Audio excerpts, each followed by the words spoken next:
యెహోవా నామము ప్రభువు దూతలాగా వచ్చి ఆ పేతురుని లేపినప్పుడు అతనికి చేతులకున్న సంకెళ్ళు విడిపోయాయి.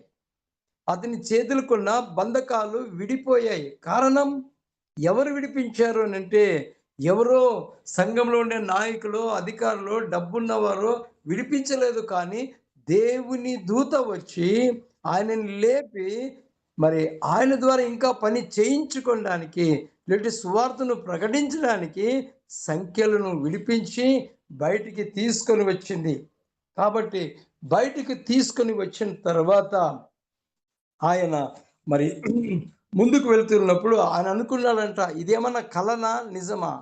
అనుకుంటే కల అనుకున్నాడంట. కానీ అది కల కాదు గానీ నిజమే. ఏది జరిగినా దేవుని చిత్తంలో, మన జీవితంలో సత్యాలే జరుగుతాయి. దేవుని నమ్మిన పిల్లలకు దేవుడు ప్రతి దానిని మరి ఆశీర్వాదకరంగా మారుస్తాడు. పేతురు ఆ రాత్రి బయటికి వచ్చినప్పుడు సంఘము ప్రార్థన దేవుడు విన్నాడు.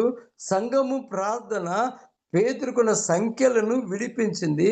సంఘము ప్రార్థన పేతురును చెరసాలలో నుంచి ఆ 16 మంది చతుష్టాది నా సైనికుల మధ్యలో నుంచి బయటికి తీసుకొని వచ్చి బయలుదేరి ఒక వీధి దాటిన వెంటనే దూత అతనిని విడిచి వెళ్ళెను. దూత విడిచిపోయెను. ఎంత మంచి మాట. పేతురును చెరసాల్లో నుంచి, బంధకాల నుంచి తీసుకొని వచ్చి, ఆ వీధి నుంచి బయటికి తీసుకొనొచ్చి, ఆ పట్టణము పోవు ఇనుప గవిని వచ్చినప్పుడు దానంతటే అది వారికి తెరుచుకొనెను. వారు బయలుదేరి ఒక వీధి దాటిన వెంటనే దూత బయలుదేరిపోయింది. చూడండి, దేవుడు బయటికి తీసుకొచ్చాడు. తరువాత అతను ఎక్కడికి వెళ్ళాలిప్పుడు అనంటే, అక్కడ చూస్తుంటున్నాం మనం 12వ వచనములో. ఇట్లా ఆలోచించుకొని అతడు మార్కొను మారు పేరు గల యోహాను తల్లి అయిన మరియా ఇంటికి వచ్చెను.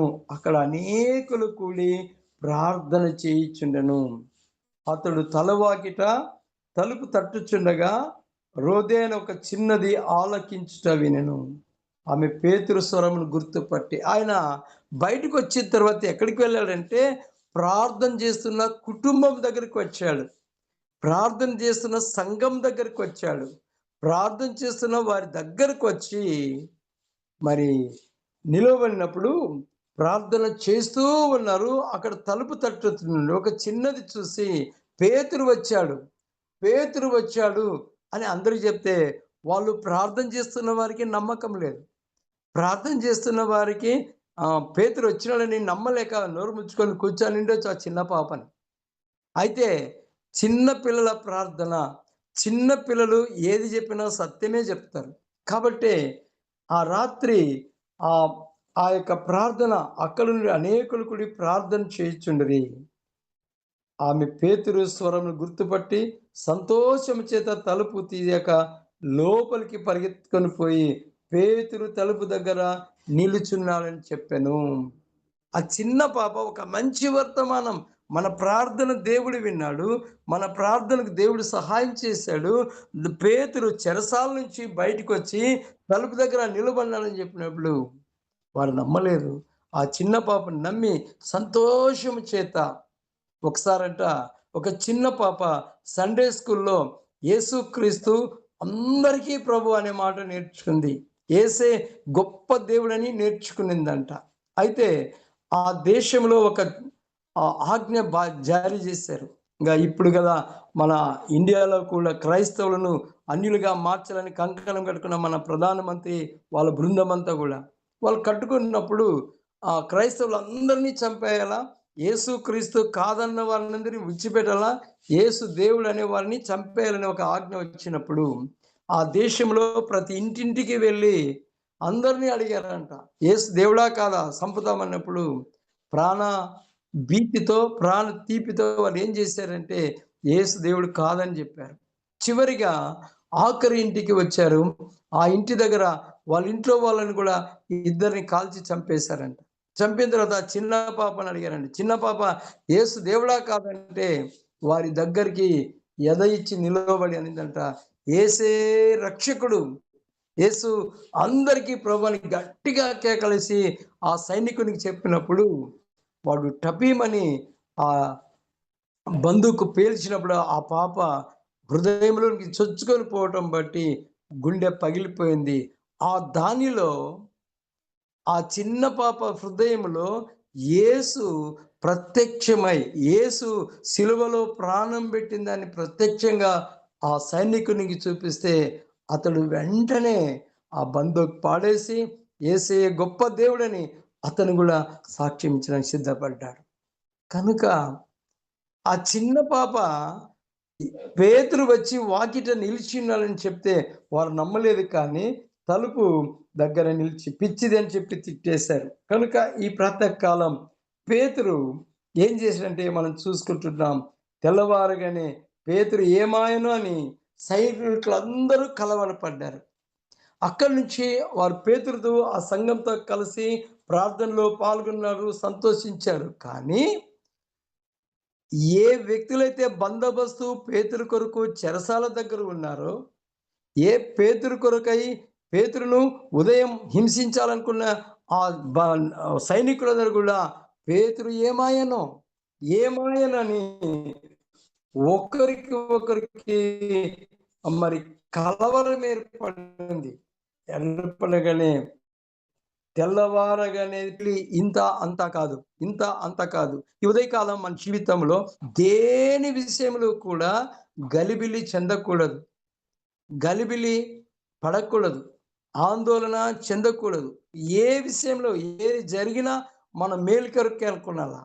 కానీ అక్కడున్న సైనికులకందరికీ గలిబిలి. ఏమా, ఏమా, ఏమా ఇంతమంది మేముండగా ఎలా వెళ్ళిపోయినట్టు వేసిన తలుపులు వేసినట్లే ఉన్నాయి. సంఖ్యలు విడిపోయాయి. ఎక్కడికి వెళ్ళారని వారు గలిబిలి అయిపోయారు. హేరోదు అతనితో అతడు కనపడినందున కావలి వారిని విమర్శించి వారిని చంపనాజ్ఞాపించాను. హేరోదు మొట్టమొదటిగా ఒక దైవ సేవకుని సంపించాడు. రెండవదిగా ఇప్పుడు అతని సైనికులను కూడా ఈ పేతురు బయటికి పోయేదానికి వారిని కూడా చంపేయండి. ఈ హేరోదు పని అంతా కూడా చంపించే పనే.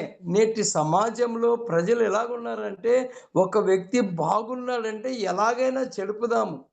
ఒక ఒక వ్యక్తి ఉన్నతమైన స్థాయిలో ఉన్నాడంటే ఎలాగైనా కానీ ఆ మనిషిని చంపేద్దామనుకున్నారు. నేటి దినాల్లో మనం చూస్తే మన ఇండియాకి ఒక గౌరవప్రదమైన క్రైస్తవ బిడ్డ దేవుని నామాన్ని ప్రకటించినందుకు ఆ బిడ్డను ఎలాగైనా మరి హింసించాలని ఒక దురాలోచన కలిగి ఉన్నారు మన భారతదేశపు ప్రభుత్వం.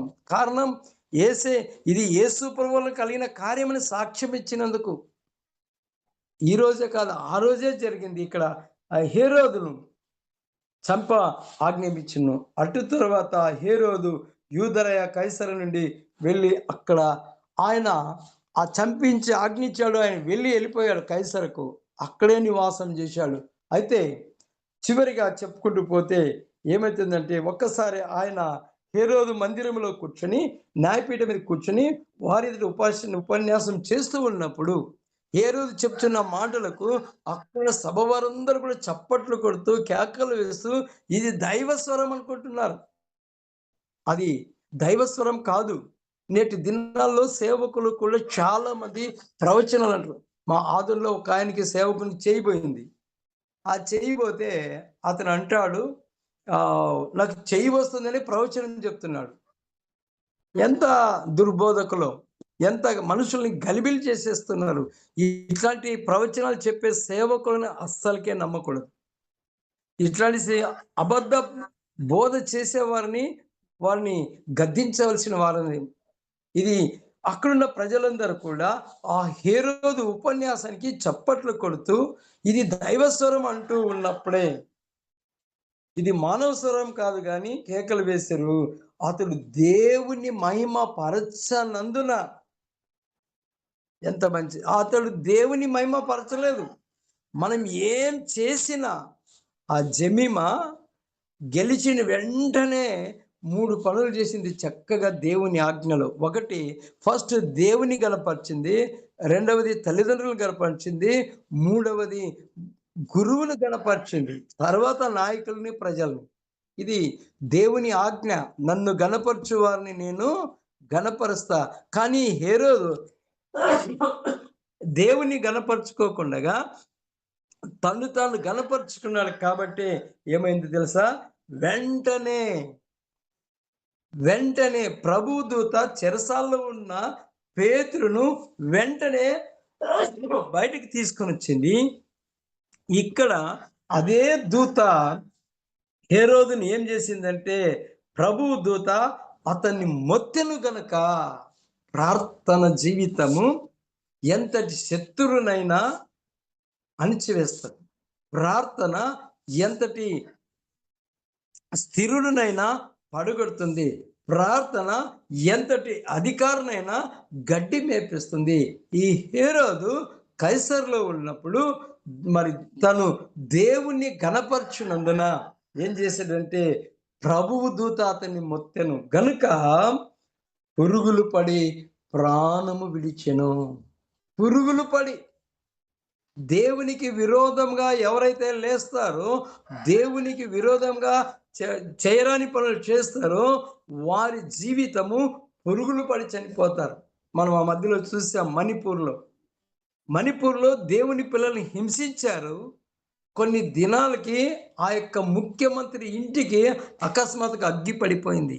దేవుని పిల్లలు సురక్షితంగా ఉన్నారు. ఆ ముఖ్యమంత్రి తన పదవినే వదిలిపెట్టాడు. తన ఇంటికి మంట పడి కాలిపోయింది. కాబట్టి ప్రార్థన చాలా విలువైనది. మనం బలహీనలు కావచ్చు, ధనం లేకపోవచ్చు, అధికారం లేకపోవచ్చు, పెద్ద చదువులు లేకపోవచ్చు, కానీ ప్రార్థన జీవితం ఎవరైతే కలిగి ఉంటారో ఆ ప్రార్థన మన స్థితిని, మన పరిస్థితిని, మన జీవితాన్ని మార్చివేస్తుంది. కాబట్టి ఈ ఆఖరి దినాల్లో ఎన్ని శోధనలు క్రైస్తవుల మీదకి వచ్చినా భయపడుకోకుండా అత్యాసక్తితో మనం ప్రార్థన చేస్తే, విశ్వాసంతో ప్రార్థన చేస్తే, నమ్మకంగా ప్రార్థన చేస్తే ఆయన ఏమైనా చేయగలడు. ఆయనకు అసాధ్యమైనదంటూ ఏమీ లేదు. కాబట్టి ఈ ప్రాతకాలం పేతురును దేవుడు చెరసాలలో నుంచి విడిపించాడు. పేతురును ప్రార్థన గుంపు దగ్గరికి తీసుకొచ్చాడు. పేతురును సేవలో అద్భుతకరంగా వాడుకున్నాడు. శత్రువైన సైతాను ఏం చేశాడంటే, పురుగులు పడి అంటే అప్పుడే చనిపోలేదు ఆయన. మంచంలో పడ్డాడు. శరీరం అంతా కూడా ఈ దినాల్లో మనకి షుగర్లు, బీపీలు, క్యాన్సర్లు వచ్చి ఎలాగైతే మంచాల్లో ఉంటారో ఆ దినాల్లో బలహీనత చేత బాధపడుతూ ఆ హేరోదు బలమైన వాడు, పుష్టి కలిగిన వాడు, కానీ దేవుని దృష్టిలో అతడు నీచుడిగా ఎంచబడి దేవుని పిల్లలను హింసించినందుకు, దేవుని పిల్లలను బాధ పెట్టినందుకు, దేవుని పిల్లలకు వ్యతిరేకంగా పనిచేసినందుకు, దేవుని పిల్లలను చెరసాలలో వేయించినందుకు అతడు పురుగులు పడి కనుక ఈ ఉదయకాల సమయంలో మన జీవితంలో మనం దేవుని పనిలో ఉన్నాం, ప్రార్థన చేస్తున్నాం. మన ఎంబీ ఆస్తులు రక్షించబడాలని, మన ఆస్తులన్నీ తిరిగి రావాలని. ఆ మధ్యలో పౌలనితో మాట్లాడితే ఆయన అన్నాడు, లేదయ్య గారు, ఈ కోట్ల ఆస్తులు మనం ఎలాగైనా సరే కాపాడుకోవాలి. కాపాడుకోవడానికే ఈ ప్రాతకాలపు ప్రార్థన. ఈ ప్రార్థన దేవుడు వింటాడు, ప్రార్థనకు దేవుడు సహాయం చేస్తాడు. ఎవరైతే దీనికి వ్యతిరేకంగా పనిచేస్తారో, ఏ రోజు మనసు కలిగి ఉంటారో అలాంటి వారికి దేవుడే తగిన బుద్ధి చెప్తాడు. కనుక ఈ ప్రాతకాలం మన జీవితంలో, మన వ్యక్తిగత జీవితంలో, కుటుంబ జీవితంలో ఏ అవసరం వచ్చినా వారి వైపు, వీరి వైపు, అటువైపు, ఇటువైపు తిరుగుకోకుండా యేసు వైపు చూస్తూ ప్రార్థన జీవితం కలిగి, నమ్మకం కలిగి ముందుకు సాగిపోయినట్లయితే మన జీవితాల్లో దేవుడు అలాంటి గొప్ప కార్యాలు చేస్తాడు. అలాంటి భాగ్యాన్ని ఈ ఉదయకాలం పరిశుద్ధాత్మ దేవుడు మనందరికీ దయచేయును గాక.